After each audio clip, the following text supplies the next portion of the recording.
Hello guys, welcome to another blog. ఇది వచ్చేసి సురుటపల్లి గ్రామం, చిత్తూరు డిస్టిక్లో ఉంటుంది, నియర్ బై తిరుపతి. తిరుపతి వెళ్ళినప్పుడు ఈ place must and should visit చేయాలి. ఈ టెంపుల్ వచ్చేసి సర్వమంగళ సమేత పల్లికొండేశ్వర స్వామి దేవస్థానం. మనం శివుణ్ణి నార్మల్గా లింగం రూపంలో చూసింటాం, బట్ ఈ ప్లేస్లో వచ్చేసి శివుడు మనిషి ఆకారంలో ఉంటాడు ఇక్కడ. ఈ టెంపుల్ వచ్చేసి 1344లో శ్రీ హరిహర బుగ్గరాయల కాలంలో నిర్మించారు ఈ టెంపుల్. మనం ఇప్పుడు ఈ టెంపుల్ స్థల పురాణం గురించి తెలుసుకుందాం. అమృతం కోసం దేవతలు రాక్షసులు కలిసి మందార పర్వతం వాసుకి అనే సర్పం సాయంతో క్షీరసాగర మదనానికి పూనుకున్నారు. పాలసముద్రాన్ని చిలికే సమయంలో భయంకరమైన కాలకూట విషం బయటపడింది. 14 లోకాలు దహించడానికి సిద్ధమైన ఆ కాలకూట విష ప్రభావం నుంచి రక్షించమని సుర అసురలు బోలాశంకరుడైన పరమశివుని ప్రార్థిస్తున్నారు. చతుర్దశ భువన పాలకుడైన మహేశ్వరుడు వారికి అభయమిచ్చి ఆ కాలకూట విషాన్ని చేతబూని అమంతంగా మింగేస్తాడు. హాలాహలం శివుని గర్భంలోనికి పోనివ్వకుండా పార్వతీదేవి శివుని కంఠం పట్టుకోగా ఆ విషం కంఠం వద్ద నిలిచిపోయి స్వామిని నీలకంఠునిగా చేసింది.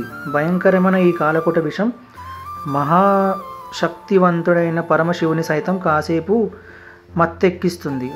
విషప్రభావానికి లోనైన శివుడు మైకంలో కాసేపు ఈ క్షేత్రంలో విశ్రమించడానికి శివుడు శయనించిన క్షేత్రం గనుక దీనిని శివశయన క్షేత్రం అంటారని స్కందపురాణం ద్వారా తెలుస్తుంది. శివుడు హాలాహలం భక్షించి విశ్రమించినందుకు దీనిని కాలకూట శయన క్షేత్రం అని అంటారు. విషమత్తులో పార్వతీదేవి ఒడిపై తల ఉంచి పవళించి ఉన్న గరళ కంఠుని విగ్రహంతో పాటు ఆయన చుట్టూ చేరి ప్రార్థన చేస్తున్న మహావిష్ణు, బ్రహ్మ, దేవేంద్రుడు, చంద్రుడు, సూర్యుడు, కుబేరుడు, నారదుడు, తుంబరుడు, మార్కండేయుడు, వాల్మీకి, వశిష్ఠ, విశ్వామిత్ర, బ్రహ్మ, గౌతమ, పులస్వ, అగస్త్య మహామునులు పాదాల వద్ద వినాయకుడు, శ్రీ వల్లిదేవాయని సమేత శ్రీ సుబ్రహ్మణ్య స్వామి విగ్రహాలు సైతం గర్భగృహంలో చోటు చేసుకున్నాయి. శయనించి ఉండడం వల్ల ఇక్కడ శివుణ్ణి పల్లికొండేశ్వరుడిగా తమిళంలో పడుకొని ఉన్నాడని అర్థం. సో ఈ టెంపుల్ని తిరుపతికి వస్తే మాత్రం మస్ట్ అండ్ షుడ్ విజిట్ చేయాలి.